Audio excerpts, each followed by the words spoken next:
ነገን አበላሽቶ የሚሞርድ ሞረድ ነው። እኛና እነሱ በሚል ቃላዊ ግንባታዎች ተቧድነን የማንቋሰልበትን ዓለምና ሀገር ተመኘ። ሀገርን ያህል ነገር ግንባታ እንደ ጠጅ ማህበር ተንገዳግዶ ቃል ለማመስ ሲሰልፍ ድረስ ያዝላቸው። የጥንታዊ ታሪክ ባለቤት የሆነችው ሀገራችን ኢትዮጵያም ከ1923 እስከ 1987 ዓ.ም ድረስ 4 ሕገ መንግሥቶችን ቀርጻ አጸድቃ ተግባሩ ላይ በየጊዜው ትችት እያስተናገደች ትገኛለች።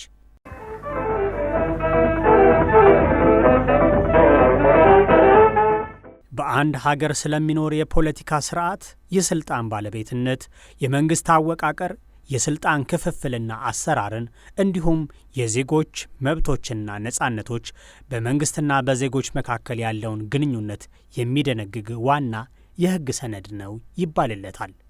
ሕገ መንግሥት ወጥ የሆኑና የተጠረዙ በማኅበረሰቡና በአስተዳዳሪዎቹ መካከል ያለውን ግንኙነቶች የሚገዙ ሕግጋት እስከ 14ኛው ክፍለ ዘመን ድረስ በኢትዮጵያ አልነበሩም።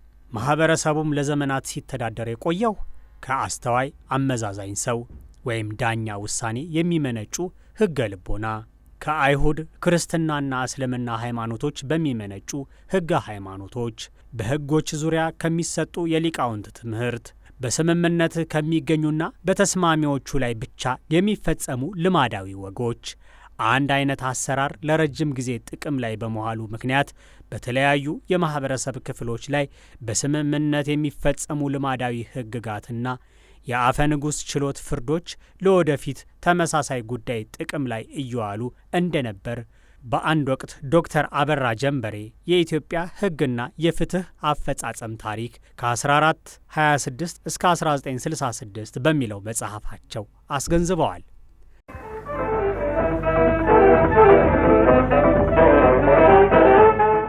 አጼ ዘርዓ ያዕቆብ ኢትዮጵያን ከ1426 እስከ 1460 ዓመተ ምህረት ሲያስተዳድሩ በመጀመሪያ ፈውስ መንፈሳዊ የሚባል በይዘቱም ሃይማኖታዊ የሆነ ባለ 68 አንቀጽ የሕግ ሰነድ በቤተ ክህነት ምሁራን እንዳስረቀቁና ለአጭር ጊዜም ቢሆን ሀገሪቷን እንዳስተዳደሩበት ይገለጻል። ፍትሐ ነገሥት የተሰኘው ሃይማኖታዊ ሥርዓትን የሚያስተዳድር 22 አንቀጽና 801 ንዑስ አንቀጾች፣ ምድራዊ ሕግጋት ደግሞ 29 አንቀጾችና 1033 ንዑስ አንቀጾችን ያካተተ ሰነድ አጼ ዘርዓ ያዕቆብ ለሕዝብ አስተዋወቁ።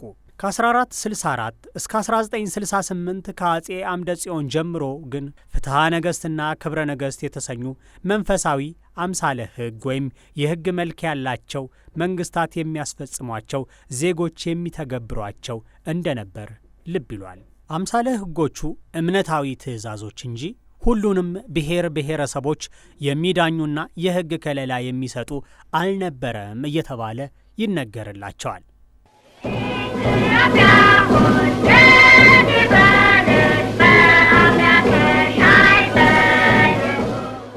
1923 ዓመተ ምህረት ኢትዮጵያ ያኔ የመንግስታቱ ድርጅት አባል ለመሆን ዝግጅት እያደረገች ያለችበት ወቅት ነበር። በተለይ ደግሞ ወደ ዘመናዊነት ሽግግር ለማድረግ የምትታትርበት ጊዜ፣ ኋላ ቀር የሚለውን የምዕራባውያንን የስጦታ ስያሜ ለመቀየርና እንደ ዘመኑ ለመጓዝ በግርማዊ ቀዳማዊ ኃይለ ሥላሴ አማካኝነት የወጣው የኢትዮጵያ ሕገ መንግሥት ቀዳሚ ነው።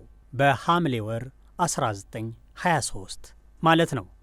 ይህ ሐምሌ 6 1923 ዓመተ ምህረት የጸደቀውና ወደ ሥራ የገባው ሕገ መንግሥት አብዛኛው አንቀጽ የንጉሡን የዘር ውርስ ሥልጣን የሚዘረዝር ነው። ሕጉም የዜጎች ይሁንታ ሳያስፈልግ በንጉሡ መልካም ፈቃድ የወጣ ነው። ሹመቱም ከሰው ሳይሆን ከእግዚአብሔር ነው ይላል። ዋነኛ ዓላማውም በአውሮፓውያን ዘንድ ተቀባይነት ያለው ሥልጣን ማስጠበቂያ ለማድረግ እንደሆነ ይነገርለታል።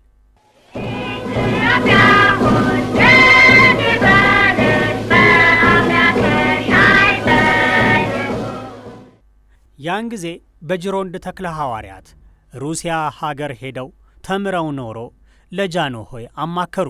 በሰለጠነው ዓለም የመንግስትን ስልጣንና የዜጎችን መብትና ግዴታ የሚያመላክት ሕገ መንግሥት የሚባል ሰነድ አለ።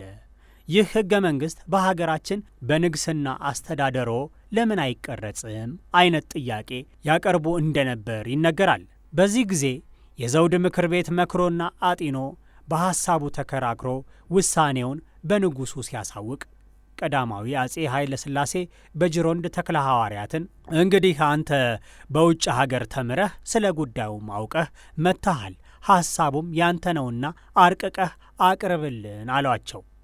ያኔ ነው እንግዲህ በ1889 በጃፓን ንጉሣዊ አስተዳደር የነበረውን ሕገ መንግሥት በመገልበጥ አመጡላቸው። ያኔ ኢትዮጵያ ለመጀመሪያ ጊዜ የራሷ ሕገ መንግሥት ሊኖራት ቻለ። ይህ ሐምሌ 6 1923 ዓመተ ምህረት የጸደቀውና ወደ ሥራ የገባው ሕገ መንግሥት አብዛኛው አንቀጽ የንጉሡን የዘር ውርስ ሥልጣን የሚዘረዝር ነው። ሕጉም የዜጎች ይሁንታ ሳያስፈልግ በንጉሡ መልካም ፈቃድ የወጣ ነው። ሹመቱም ከሰው ሳይሆን ከእግዚአብሔር ነው ይላል። ዋነኛ ዓላማውም በአውሮፓውያን ዘንድ ተቀባይነት ያለው ሥልጣን ማስጠበቂያ ለማድረግ እንደሆነ ይነገርለታል። ለአብነት ያህልም ምዕራፍ 1 ስለ ንጉሠ ነገሥቱ ተወላጅነትና ስለ ዘውዱ አወራረስ፣ መጀመሪያ የኢትዮጵያ ንጉሠ ነገሥት ዙፋንና ዘውድ ከኢየሩሳሌም ንጉሥ ሰለሞንና ንግሥት ሳባ ከተባለችው ከኢትዮጵያ ንግሥት ከተወለደው ከቀዳማዊ ምኒልክ ተያይዞ ለመጣው ለንጉሥ ሳህለ ሥላሴ ዘር ሊተላለፍ በሕግ ተወስኗል ይላል። ሁለተኛው የንጉሥ ሳህለ ሥላሴ መንግሥት ግርማዊት ንግሥት ዘውዲቱ ካለፉ በኋላ ለዚያው ዘር ለሆነው ለቀዳማዊ ኃይለ ሥላሴ ስላለፈ ወደፊትም የንጉሠ ነገሥቱ ዙፋንና ዘውድ ከቀዳማዊ ኃይለ ሥላሴ ትውልድ እንዳይወጣ በሕግ ተወስኗል ይላል ከጅምሩ። ስለዚህ መሪ መቀየር እፈልጋለሁ የሚል ሐሳብ በልቡ ያደረ ከጅምሩ እንዳያስበው ተደምድሟል። ቀጥሎም በየምዕራፉ ስለ ንጉሠ ነገሥቱ ቤተ ዘመዶች፣ ስለ አልጋ ወራሽ እንደራሴዎች፣ ስለ ንጉሠ ነገሥቱ ሥልጣንና ሥራ፣ ስለ ንጉሠ ነገሥቱ መንግሥት ሚኒስትሮች፣ ስለ ንጉሠ ነገሥቱ አማካሪዎች፣ ስለ ርስት አለመነቀል፣ ስለ ዳኝነት ሥራ፣ ስለ መንግሥት ገንዘብ ገቢና ወጪ፣ ስለ ሕጉ መለወጥ መታደስ በዋናነት የሰፈረበት ሰነድ ሆኖ አገልግሏል። ሕገ መንግሥቱ በሥራ ላይ ቆይቶ ሳለ ጣሊያን ሀገራችንን ሲቆጣጠር ነበር ሥራውን ያቆመው። በዚህ ሁኔታ ቆይቶ ግን በ1948ቱ ሕገ መንግሥቱ ከቀደመው ሕገ መንግሥት አንጻር መሻሻሎች ይደረጉበት ዘንድ ታስቦ እንቅስቃሴዎች ተደረጉ።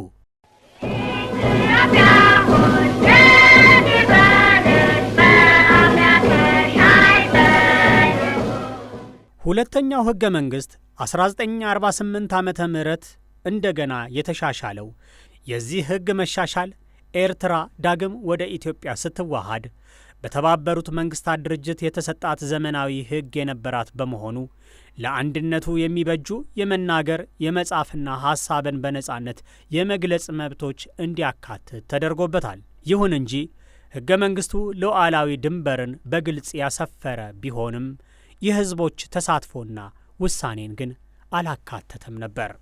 የሕገ መንግሥት ታሪክን ያጠኑት አቶ ቃለ አብ ታደሰ እንደጻፉት የ1923ቱን ሕገ መንግሥት ለማሻሻል ንጉሡ 3 ኢትዮጵያዊና 3 የውጭ ዜጎችን ያካተተ በጊዜው የጽሑፍና የፍትሕ ሚኒስቴር በነበሩት በጸሐፌ ትእዛዝ ወልደ ጊዮርጊስ የሚመራ የሕገ መንግሥት አርቃቂ ኮሚቴ አቋቁመዋል ተብሏል። ኮሚቴው ሕገ መንግሥቱን ደረጃ በደረጃ እያረቀቀ የኦርቶዶክስ ቤተ ክርስቲያን ሊቀ ጳጳስ፣ የሕግ መወሰኛ ምክር ቤት ፕሬዝዳንት፣ ልዑላን መሳፍንት፣ ሚኒስትሮችና መኳንንት ያካተተ የዘውድ ምክር ቤት በተሰኘ ስብስብ ውይይት እየተደረገበት ወደ ንጉሡ እንዲጸድቅ ይላክ ነበር። ንጉሡ መንበረ ሥልጣናቸውን በያዙ በ25ኛው ዓመት ኢዮቤልዩ የንግሥና በዓላቸው የተሻሻለውን ሕገ መንግሥት በ1948 ዓመተ ምህረት አጽድቀውታል። ሰነዱ ከንጉሡ ለሕዝቡ የተሰጠ እንደመሆኑ እንደ 1923ቱ ሕገ መንግሥት የ1948ቱ ሕገ መንግሥት አወጣጥም በተመረጡ ኮሚቴዎችና የዘውድ ምክር ቤት ውጪ ማኅበረሰቡ እንዲወያይበት የተደረገ ጥረት አልነበረም። ከ1923ቱ ሕገ መንግሥት በዋነኝነት የሚለየው የሕግ መምሪያ ምክር ቤት አባላቱ መኳንንትና ሹመኞች በቀጥታ በሕዝብ እንዲመረጡ መደንገጉ ነው። ይህንንም ተከትሎ በሀገሪቱ የመጀመሪያ ምርጫ 1949 ዓመተ ምህረት መደረጉን ይህም ከ1923ቱ ሕገ መንግሥት በተሻለ ምክር ቤቶች የሕግ ረቂቅ የሚያቀርበውን አስፈጻሚ አካል የመቆጣጠር ስልጣን እንዲኖራቸው አስችሏል። የመጨረሻው ሕግን የማውጣት ስልጣን ግን የንጉሱ ነበር።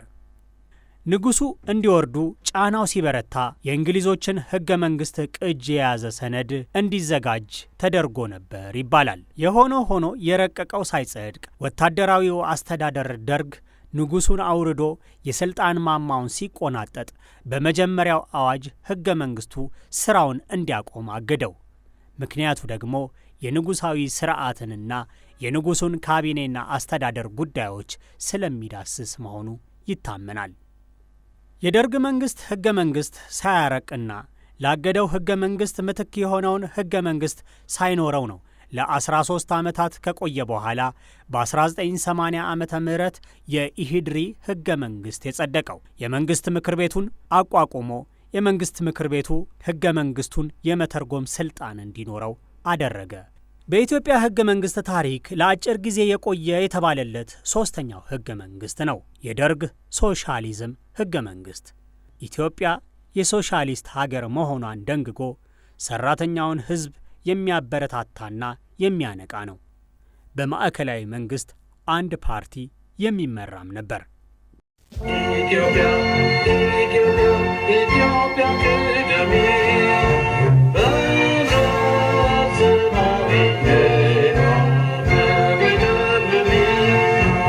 የወታደራዊው አገዛዝ የደርግ ሥርዓት ወድቆ በጦርነት ትግል ወደ ሥልጣን የመጣው ኢህአዴግ ሰብአዊና ዲሞክራሲያዊ መብቶችን ይዟል ያለውን ሕገ መንግሥት 1987 ሕዝቦችን የወከሉ አካላትን አወያይቻለሁ በሚል አጸደቀ።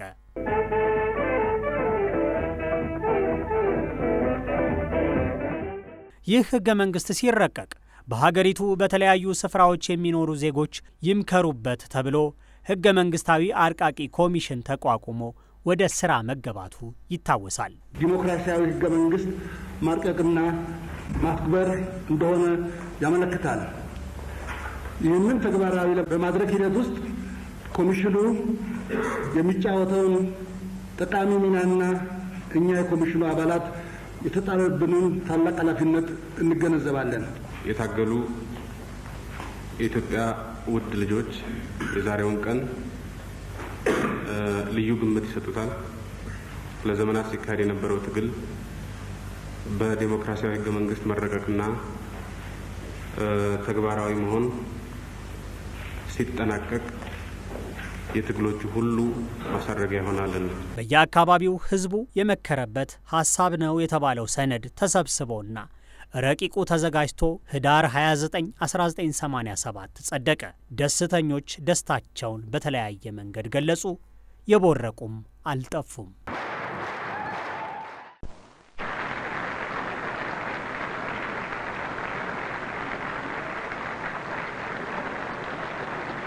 እንግዲህ አራተኛው የኢፌዴሪ ሕገ መንግሥት በ1987 ዓመተ ምህረት በሕዝቦች የነቃ ተሳትፎና ይሁንታ የተደነገገ ነው ይባላል። ይህ ሕገ መንግሥት የብሔር ብሔረሰቦች ቋንቋና ባህልን መሠረት ያደረገ ነው። ብሔር ብሔረሰቦችን ያማከለ የሥርዓት ተዋረድ ያለው በመሆኑ ራሳቸውን በራሳቸው እንዲያስተዳድሩ ዕድል የሰጠም ነው። እነዚህ የየዘመናቱ ሕገ መንግሥቶች ለሀገሪቱ ሰብአዊና ዴሞክራሲያዊ መብት መከበር፣ የማኅበራዊ ምጣኔ ሀብታዊ እድገት ምን ሚና ነበራቸው? አተገባበራቸውንስ እንዴት መመዘን ይቻላል? እየተባለ በየጊዜው ውይይት ሲደረግባቸው ኖረዋል። የኢፌዴሪ ሕገ መንግሥት ስለ መሠረተው የፌዴራል መዋቅርና የፌዴራል ምክር ቤቶች ለማየት ሙከራ ተደርጓል። ረቂቅ ሕጎች ወደ ሕዝብ ተወካዮች ምክር ቤት ከቀረቡ በኋላ ያላቸውን 3 የንባብ ደረጃ ብሎም አንድ ረቂቅ ሕግ ሆኖ እስከሚወጣበት ድረስ ያለውን ሂደት ከሀገሪቷ ሕገ መንግሥትና የምክር ቤቱ የአሰራር ደንብ አንጻር በዝርዝር ለማየት ጥረቶች በየጊዜው ተደርገዋል። ሕግ በማውጣት ውስጥ ስለሚኖር ሕዝባዊ ተሳትፎ አጠቃላይ መርሆ፣ የሕግ መሠረትና አስፈላጊነት ተብራርቷል። ዴሞክራሲ አንድም በውክልና ሌላም በቀጥታ ተሳትፎ ይሆናል። የውክልና ዴሞክራሲ ዜጎች ጊዜ ጠብቀው በሚመርጧቸው እንደራሴዎቻቸው አማካኝነት መንግስት የሚያቋቁሙበትና በዚህ መንግስት በሚባል ተቋም በሚሰጡ ውሳኔዎች የሚተዳደሩበት አካሄድ ነው። ሕገ መንግስቱ ይህንን መስመር ያሳየ እንዲሆን ለማድረግ ተሞክሯል። ማህበረሰቡ መንግስትን በምርጫ ካቋቋመ በኋላም በመንግስት ውሳኔዎች ውስጥ በቀጥታ ተሳትፎ ሊያደርግ ይችላል። ሕዝብ መንግስቱን አንዴ ከመረጠ በኋላ እጁን አጣጥፎ መቀመጥ ሳይሆን በየጊዜው በሚተዳደርበት ፖሊሲዎችና ሕግጋት የሕጎች አወጣጥና አፈጻጸም ውስጥ ሊሳተፍ ይችላል። ይህ በተቋቋመ መንግስት ውሳኔዎች ውስጥ የሚኖር ተሳትፎ የተሳትፎ ዴሞክራሲ ተብሎም ሊጠራ ይችላል። እንግዲህ ይህ ሕገ መንግስቱ አበረከተው የተባለው ትሩፋት ነው።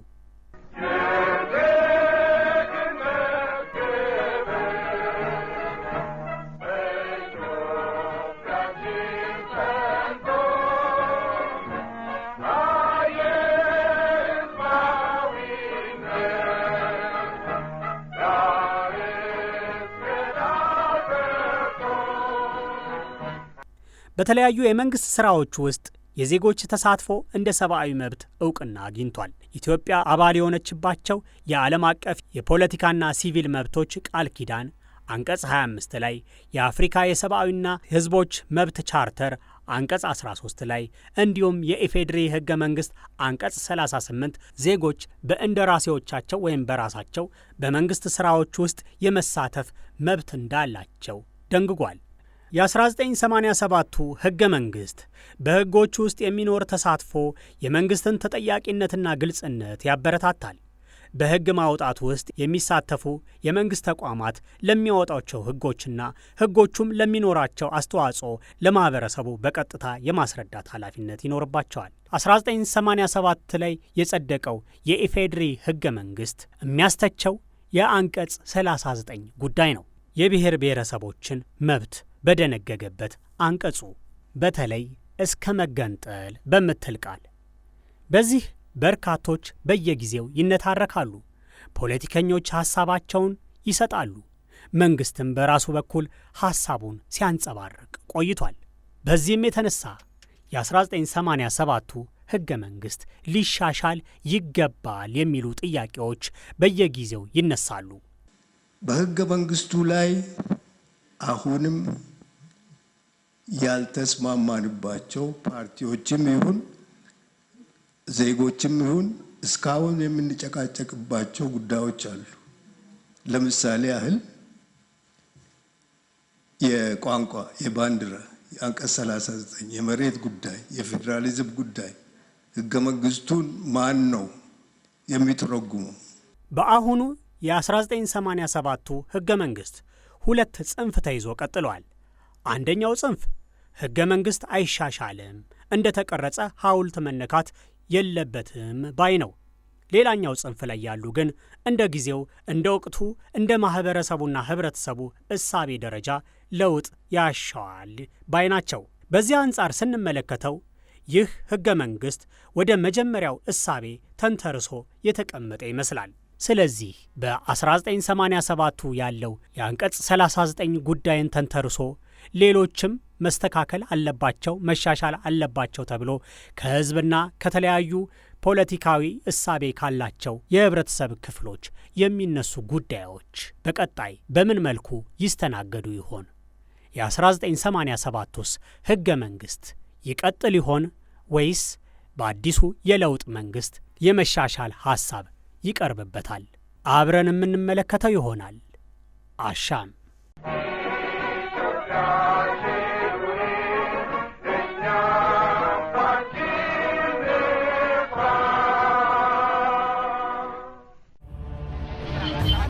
ጦርነት ነገን አበላሽቶ የሚሞርድ ሞረድ ነው። እኛና እነሱ በሚል ቃላዊ ግንባታዎች ተቧድነን የማንቋሰልበትን ዓለምና ሀገር ተመኘ። ሀገርን ያህል ነገር ግንባታ እንደ ጠጅ ማህበር ተንገዳግዶ ቃል ለማመስ ሲሰልፍ እሱም ድረስ ያዝላቸው